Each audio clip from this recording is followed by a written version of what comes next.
How's it going, folks, and welcome back. It's episode number 96 of Park 2 Primera. Yesterday, we had a Champions League final. Today, it's the cherry on top of this series. It is the 2030 World Cup as Spain manager. Now, of course, we are in this competition. We have got Ecuador and Nigeria to take on today in the group stages. Of course, the 2030 World Cup is using the expanded formats. There's more teams, but we do start in a group of 3. And while the other 2 teams in our group have already played a game, they drew against one another. I'm hoping that today we're going to live up to expectations and get 2 good wins to kick things off. Then, of course, tomorrow the knockouts can begin. If we get knocked out here, and this is just how the series ends, it's going to be very, very awkward, though. Anyway, in terms of the squad for the competition, I feel like we should talk about it a little bit. And, well, if we sort by clubs, I've shown a little bit of bias. I'll be honest. I mean, we've got Pedro Porro, who I think has been undeniably very good for Racing this year in the league. So he is in the squad. Elsewhere, we've also got Edgar Perez. He is, of course, the left-back at Racing. Didn't have an amazing season, to be fair, but I'm going to show a little bit of bias towards my own players. He has got 17 caps, though, at this point at 23, so he is very experienced at this level. Elsewhere, Jose Ramon, of course, a player who I feel like slowly came out of his shell throughout the season at Racing. He is in our team, and the final one of the Racing players is Jorge Calderon, of course, one of Santander's finest. Came through the academy. He has 13 caps to his name. He also scored his first ever goal for the national team in a friendly game that we had against Australia in the warm-up for this competition. In this match, we won 5-2, so some reason for optimism, I would like to believe. There was a whole flurry of goals in this game. We had 5 goals in the space of 7 minutes. Yeah, that was a little bit weird, to be honest. But that is the only game that we've done in preparation for this competition, simply because I've been coming out of the kind of Champions League just a few weeks ago, not had a whole lot of time to deal with things and to really recalibrate and mentally reset for this competition. So looking at our team, in terms of goalkeepers, Unai Simon is undeniably our best goalkeeper. Of course, he is the PSG goalkeeper at the moment. 72 caps to our name, one of the most experienced players in our ranks. The other goalkeeping options we've got are Alvaro Fernandez, and also we've got Danny Martin, who recently made his first ever appearance for the national team. He's okay. I mean, they're all on the older side of things when it comes to the goalkeepers, all the wrong side of 30. I wouldn't say it's our strongest position. At the same time, it's not a glaringly obvious weak position in this team. Moving into the defence, we've got players like Eric Garcia, who, of course, is just very good in Football Manager. 93 caps to his name, a very experienced individual. Alongside him, a player who's really come out of nowhere over the last 12 months. We've got Juan Pedro Mora. He is currently playing, as you can see here, for Tottenham. He was signed by them for 62 million from Sevilla. He's a very good centre-back. We were lacking centre-backs when we took over the national team job. I feel like his emergence is a bit of a blessing, really, because I do think he is particularly good. Elsewhere in the team, we've got players like Pau Torres, who really are just a squad option. Elsewhere, we've got Mateo, who, again, good little coverage, can play a few different positions. Not the best player by any means. It would be safe to say that defensively, we are perhaps just lacking a tiny, weeny bit. Moving up into the kind of wing-back positions, of course, we've got Alex Ortiz, who is probably the best right-back in the world in this save game. He plays for Real Madrid. I have, on occasion, played him at defensive mid, however, in the national team. At left-back, we've got Balde, who is, he's a good little player. I like to play Perez over him because I'm biased. If we just compare the two of them here, where are you, Edgar? There you are. You can see here, I mean, Alejandro is perhaps better going forward. I think defensively, he is lacking a little bit, especially when it comes to the physicals. But I do feel like against lesser opposition, such as the group stage today, makes quite a lot of sense to have him in the left-back position. Moving up into the midfield, a little bit of a weird setup at centre-mid. We haven't really got any good young centre-mids coming through. So as a result, there's a whole host of experience. We've got Gonzalo Villar, who is a good little defensive midfielder, aged 32, plenty of creativity. Reguera is a player who I've played a defensive mid infrequently over my time as Spain manager. We also have Mariba, who, of course, it's Mariba. He's very good in Football Manager this year. He's scarily good, dare I say. And, of course, the other centre mid we have here, Pablo Torre. Yes, Pablo's here. Pablo, you will get a send-off at some point today, I'm sure. And well, into the final third is where we look really strong. We, of course, have Ansu Fati, perhaps the best striker in the world in this save game. We've also got Pedro, who plays for PSG, a slightly worse version of Torre. dare I say. Capsi is a good little regen who can play out on the wing, and in fact, we've got a couple of those, because we've got Mascaros, who again, very, very good little winger for us. And perhaps the most exciting of them all is Gurut Jaga, who is, of course, he's 24 years old. He's been top draw. He's probably the best wide player that we have in the team, and that is saying something, because we're blessed with talent. And well, up front, we've, of course, got Jose Ramon and also Jorge Calderon. If I was going to be honest with you, we are lacking strikers, but I'm hoping that between Ansu Fati and Olmo, Pedri, and potentially even Calderon, if we need to play him there, we should be fine. I mean, assuming we don't have any injuries, Ansu Fati is just going to play every minute as a striker, and we're going to be fine. You might be wondering, Jack, where's Fabian Luzzi? Look, after he left to go to Porto on loan in January and forced that move, I've ended my friendship with him. I've blocked his phone number. I've not called him since. So that's a little bit about the kind of squad that we have going into the World Cup. I think it's worth letting you know the who's who of things. You'll notice that the World Cup is being hosted in England, of all places. And in fact, our first game of this competition is going to be at the Nottingham Community Arena. It's a little throwback. We're going back to Park to Prem days. We're heading back to the Midlands. We're heading back to Nottingham. So hoping we can get a good result here against Ecuador. In terms of the team selection, I've kind of already touched upon generally what the team is going to look like for this first game. Here is the lineup. It's a very, very good team. Of course, if you've managed World Cups in Football Manager, you'll know how necessary it is to rotate things throughout the competition. What I'd like to see is a convincing win in this first game, and then going into the second game, I will rotate the team heavily in anticipation for the fact we are going to make it into the knockouts. I feel like World Cups and to have success at the international competitions in Football Manager, it's kind of all about squad management, because the further you go in, the more tired players get. Also, we'll switch to key highlights. I don't need the extended highlights that I had to endure yesterday. I'm just hoping that this is going to be a nice and simple win. That's my hope, dreams, and aspirations. Of course, we are playing in red, Ecuador playing in yellow, and while Franco's bringing forward the ball for them, he's going to shoot from range. Simon holds on to it, but it's not really what I want to see in this game. This is a relatively easy group. Nigeria and Ecuador, they're not the worst teams in the competition by any means, but we shouldn't be making it through. We are the highest ranked of those three teams. Ansu Fati, by the way, scored a banger in the Champions League final. He's missed his first meaningful effort on goal in the World Cup. I mean, if he doesn't score goals like he scored the goal against us for Dortmund, I'm going to feel a little hard done by, shall we say, by Ansu Fati. Oh my word, that ball came down with snow on it. The distribution was crazy. Franco whipped his foot around it, just wide of the post. I want to know who this Franco guy is. We'll check it in a moment, I guess. Capsi flips it on. Fati to Franco. Kondo clears it away for them. But we are going to get that. Eric Garcia stepping up to win the ball superbly. Ortiz at right back. Inside to Capsi. Plays it into Fati. Shot blocked. Moriba back into the danger area perhaps. No. Clutched onto by the goalkeeper. I mean, the early signs here look quite good. Let's have a look at Franco. I mean, I can see why he's running with the ball so much. His dribbling's crazy, but he's not that good. They're not very good, Ecuador. We should be beating Ecuador, but I am a bottler in FM21. Right, free kick in deep here. We're going to get it forward. Bolde loses the ball, and now it's Plata bringing it forward for Ecuador. I'll tell you what, they keep winning the ball and then just charging at us. And Unai Simon, he's been tested from range in this game. Ecuador, 2 shots on target to our 4. Lots of efforts, somewhat speculative from them. But they're the highlight chances that we're seeing, and I don't want to alarm anyone. It's half-time and it's 0-0. You know what? I think it's time for an early change. I'm not happy. Gurishaga's picked up a little bit of a knock, so we'll take him off, and I'm going to bring in Jose Ramon to play out on the left-hand side. Of course, that is the position he has played for us at Racing. Hopefully he can do the business as well. We're going to be called into some defensive action here from this set piece, which is blocked initially. Now we need to step up, step out, and we'll try and deal with this situation here. Ortiz wins the ball, gets it forward to Fati, who, he looks very isolated in this game, does Fati, if I'm being honest. We've looked very average.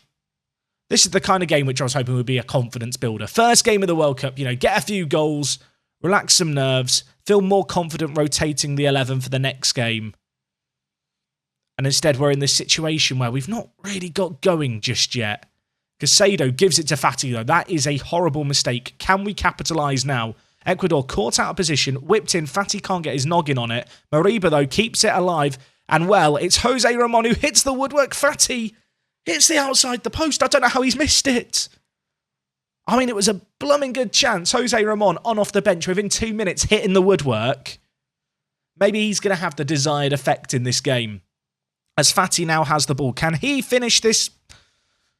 I really want to take him off. You know when I said, we won't be taking him off, he's top drawer. He's been absolutely awful. He's been absolutely awful. And I'm going to get shouty as we have a corner. Whipped in. Garcia. I mean, we're knocking on the door. Ecuador, can you let us in? Can you let us in? We just want to test your defence and, well, score a goal. They're on the back foot in this second half, though. The good news is we're coming out angry, it would seem. And, we've got the ball on the far side of the pitch here. Inside to Pedri. Jose Ramon hits the woodwork again. Is it just going to be one of those days? I hope not. I bloody hope not. But Jose Ramon's been on the pitch 11 minutes. He's hit the woodwork twice. He's got a vendetta against that right post. And Ecuador just going to deal with the set piece. There's just over 20 minutes left here. I don't really want to change anything. It's one of those games where we're playing really, really well. We're dominating the game. I'd be scared of going more attacking, that we just leave ourselves open to the counter-attack. The good news is we've got the ball in a dangerous area here. Can we find a breakthrough? Moriba, Pedri takes it down, and Pedri sneaks it in at the near post. Two of Spain's finest real-life wonder kids, not regens, even though we're 8 years in. There's plenty of real players still in this squad. They've linked up very nicely there. Jose Ramon to Villar. He lays it across to Moriba. And Pedri's run here actually is really nice. Finds a channel of space. Difficult finish as well, with lots of pressure on him. Defender on his shoulder. But he has found the back of the net there. And with 15 minutes left, I think we now deservedly have the lead in this game. Capsy's not being too good. I'm going to bring in Pedro Porro. And with our final change, you know what? Let's take off Fatty and let's bring in Calderon to play as a striker. It's unconventional, but he's probably better as a striker than Ecuador striker is as a striker. No disrespect to the Ecuador striker. Although I have just compared him to a pretty average centre attacking mid. I mean, he could still score against us here. Jack, you need to shut up. Could be cursing us. Anyway, we've got the ball here. 10 minutes left. I don't mind having it at the back like this. We can relax. We can chill. We can enjoy this. Moriba bringing it forward. Options to his left. No one really to his right, although we have got a late arrival to the party in Pedro Porro, who I'd like to see be more eager to get up the pitch given the fact he's just been subbed on. He should have fresh legs. He should be ready to run in behind, just like Jose Ramon is. And, well, that is a finish that we needed. Moriba, again, pulling the strings from deep. He's playing the centre mid position, which is kind of the Sandro Tonali position in the same system that we play, of course, at Racing. It's not quite the same system, but it's close enough. But yeah, pulling these passes out from deep. On this occasion, it was Jose Ramon, perfectly timed run, and a really, really nice finish there. His impact on off the bench has been pretty immense. And that's going to do it. That is going to do it. I'm going to say it now. We're through. I mean, if we get another, that would be the kind of misery compiler, I suppose, for Ecuador. Moriba, Jose Ramon. He wants another. He's got another. And it's Moriba with a hat-trick of assists. Which is not too bad. That's going to see him climb up the charts of assisters in the World Cup kind of player stats. If you've got him in your World Cup fantasy team, you're having an absolute party right now. I guess the same with Jose Ramon. Really nice finish. And with that, I think Jose Ramon has probably earned himself a start in the next game, where we will look to rotate the team, I think, a little bit against Nigeria, just because of player fitness. But yeah, 3-0, it's going to finish here. What a superb performance that was. I am very happy with that, lads. Take a bow. Enjoy yourselves. And we've actually qualified with a win there, with a game in hand, which I didn't realise was a thing. But I guess that's because we're playing slightly later than other teams. So like I guess it's because Ecuador drew their first game. Do we do the Nigeria game now, or do we just go straight into the knockouts? You know what? I know what you want. We're going to get straight into the knockouts now. We've qualified. Well done, everyone. I'm going to play a completely rotated team against Nigeria. I don't know what round we enter the World Cup in because of the weird format. So there's the second round. I guess we're going into the second round. Are we here yet? I guess our position hasn't been assured yet. What group are we in? What are we in group? We're in Group I. Who could we get? Before we go, let's just look at the possible scenarios. Group I. I've got to assume we're going to be the winner in Group I, right? I can't see us. Second in Group I. Where's first in Group I? Am I blind? Are we here? Oh, I don't know. Answers on a postcard. I'm going to go... Well, we're literally not there, are we? We're literally not there. Right, I'm going to go away because it's not showing us. We'll find out who we're going to play in just a moment. It's getting to the big time already. The knockout games are about to begin. I'm nervous. Let's see how we get on, shall we? Okay, folks, we are back here for the knockouts of the World Cup, or at least the first round of the knockouts, which is called the second round because the first round is the group stages. We did play that other group stage game. We took on Nigeria. For some reason in my head, I thought only the top team in each group in the new World Cup format went through. That wouldn't mean there was many teams that made through. That was why I was a little bit surprised at the end of that last portion of the video. The good news is we won this one 4-0. Pedro Porro, playing at right back, got his first ever goal for the club. He was really solid in this game. So much so, I think I'm going to give him the nod today. Elsewhere, Dani Olmo had a particularly good game playing at centre mid. Difficult, though, to justify dropping Moriba in order to facilitate him. So with all of the kind of performances, I suppose, weighed up, this is the team we're going to go with for this match. We have got a couple of changes. Pedro Porro moving onto the right-hand side in the attacking mid position. It's where he plays for us at club level. He knows this role. He knows this system. Elsewhere, we're going to be playing Jose Ramon as a shadow striker, which is a role I've never really played him in before. But the more I looked at him, the more I kind of felt like, yeah, you know what? He can do this role for us. And he was so good on off the bench in that previous game.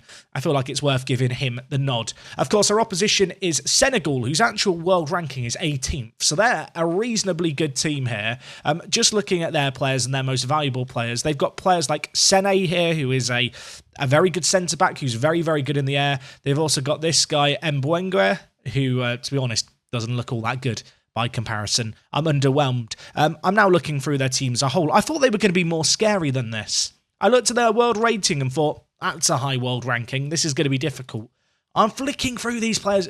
We should win this. If we don't win this, this is the worst series ever for bottling. That's all I can really say. Now, of course, the expanded World Cup format has a pretty crazy second round, but you can see here all the other games going on. I feel like there's too many to recap here, but England are still in it as hosts, so that's exciting. Brazil v Australia.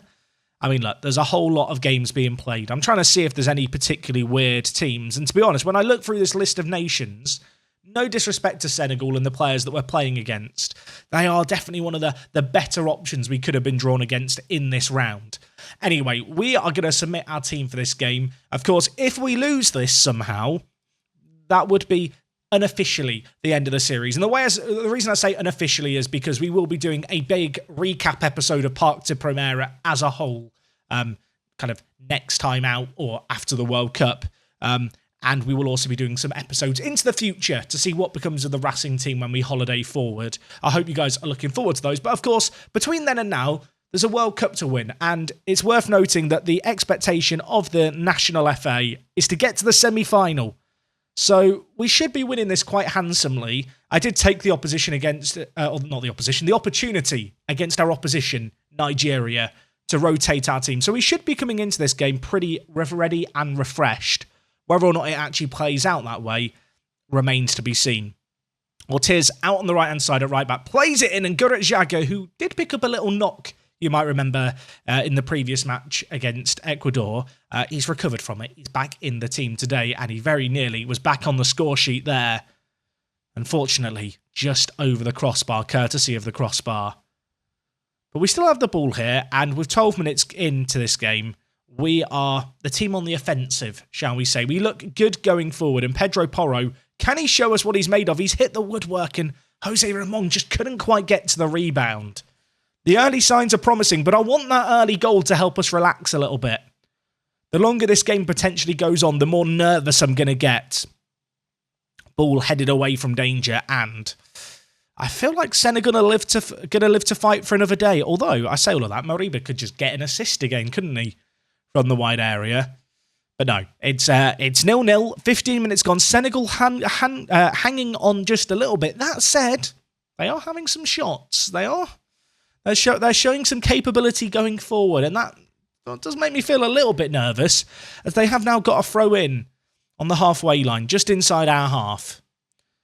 And it's Guille going back, although Jose Ramon, big tackle, and his tackle fell the way of Ansu Fati, who hasn't really got anyone in support. He has to do it on his own. He was never going to do it on his own. I'm not even sure why he tried to shoot from there, really. Garajaga, corner on this near side, whipped in. Eric Garcia just wide of the post. We're over half an hour into this game. We're over a third of the way through it, and Senegal are still holding on. I'm getting deja vu. This is like the last match. A game that we should be winning, and we just can't find that breakthrough so far. I'm far from pleased. I don't necessarily feel like any individual's been bad. We just need to show some ability when it comes to our finishing, I feel like, at this moment in time. Garajaga could be in some danger here. He's got a yellow card.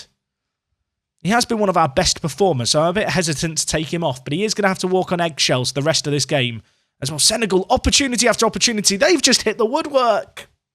Oh, can you imagine? I don't want to imagine a world where we get knocked out in this game, but it literally could happen. They've now got another set piece. Sarr dinks it in. Simon holds on to it. Can we launch the counter-attack? The answer is no, because he's decided to hold on to that for a little bit. Tries to pick out Ansu Fati. He's not going to get on the end of it. I'll say now, Ansu Fati has been disappointing so far at this World Cup, but maybe, just maybe, he can change that here, as he's going to be awaiting in the middle for the ball to potentially make its way forward. Jose Ramon, back to Villar. Garajaga. Nicely worked play here, but can we have some end product? It's whipped in. Jose Ramon, his effort is saved. That was a nuts save by the keeper. It might not be away from danger, and it's not. We have got very, very lucky there. Fati's effort on goal was saved by Full, but parried straight into the path of Jose Ramon. And, oh my word, I mean, that first save, if it was a save, was pretty crazy. I think it actually hit the inside the post. This save here, I think it may have even been deflected. Either way, you know what? The ball's in the back of the net. They all count. I'm going to celebrate it. Jose Ramon is having a World Cup to remember at the moment. That's his third goal of the competition in as many games. I was about to make some changes with an hour gone here, but I guess we'll wait. As Senegal look to play the ball out from the back, but instead gift us possession in a really good position here. Pedro Porro inside Fati. His shot is blocked. It's going to be dealt with by the defenders. Again, I was about to click the tactics and subs button, and then another highlight begins. It's relentless at the moment, and it's us on the offensive again. Pedro Porro inside to Moriba. Fred through Garajaga, who should finish it. Keeper, not a particularly convincing save, but he just about deals with it. Garcia on a booking scares me. Ortiz on a booking scares me. So we're going to make a couple of changes. More so just to avoid players accumulating too many bookings. Especially when it comes to our defenders, because that defensive depth doesn't really exist. If suspensions start racking up, we will be in danger. Oh my word, what are they doing? I mean, they've just... that is weird, isn't it? What was that? Jose Ramon scored a second. I wouldn't celebrate that goal, Jose Ramon, if I'm being honest. What was that? We had the ball high up the pitch, and then we just gave away the ball, but Moriba applies pressure, and the defender, rather than just putting it out to safety, plays it across his own line. And that's one of the first things you're taught as a defender growing up playing football. Never pass it across your own line like that. It's just asking for trouble. And well, I don't know what I've just seen. Jose Ramon's bloody good though, isn't he? He's on for the hat-trick. He is actually on for the hat-trick, this time at Shadow Striker. Maybe I should have played him at Shadow Striker all of this year. Maybe we would have won a Champions League if I'd played him there. Koulibaly to Sarr. Senegal on this far side, bringing it forward, although Moriba, nice little interception in the middle, and the ball's going to be lumped forward to Ansu Fati, who so far has been rather quiet. Could his World Cup burst into life?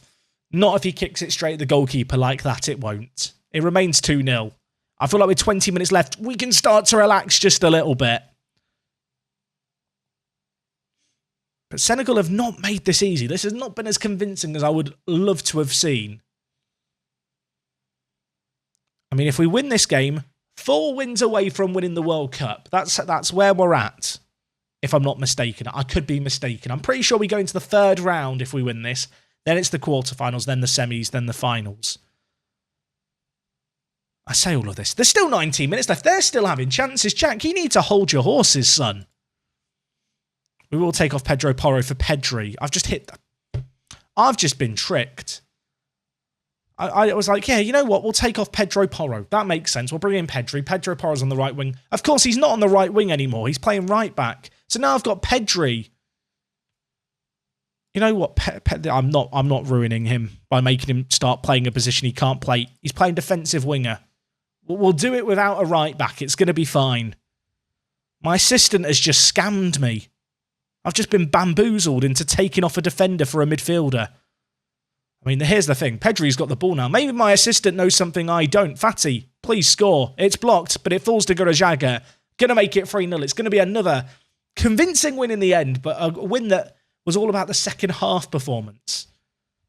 We seem to be starting slowly. And whilst that's okay against these teams where it can be a little more forgiving, once we start taking on the big dogs, that does become a little bit more of a concern as far as I'm concerned. Either way, really good finish. 7 minutes left in this game. An XG of 4.25. We have created a lot in this game and looked very, very good doing it. And in fact, that goal that we just saw, it's going to be the last highlight of the game.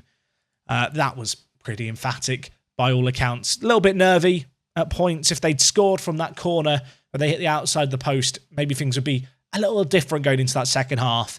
Elsewhere, you can see here, Belgium knocked out by Russia. Elsewhere, fairly standard results, it looks like. I'm not seeing too many shocks here. In fact, it looks like there's a distinct lack of shocks. I guess the USA getting knocked out by Serbia after extra time is kind of mad. You can see there, Serbia scored in the 94th minute to take it to extra time, and then scored 2 in extra time. That's pretty mad. I guess the last thing to wonder here is, who are we going to be playing? Okay, well, we're going to be taking on France, and we're playing it at the Steven Gerrard Park in Wolverhampton. Is Steven Gerrard a Wolves legend or something? I mean, I'm sorry, this is taking a Wolves? No, they play at Molineux. Why is there a stadium called the Steven Gerrard Stadium in Wolverhampton? Is it because he's an England legend? And it was like a stadium built specifically for the. I don't know. I don't know. I guess it's because he's an England legend and it was built for the World Cup.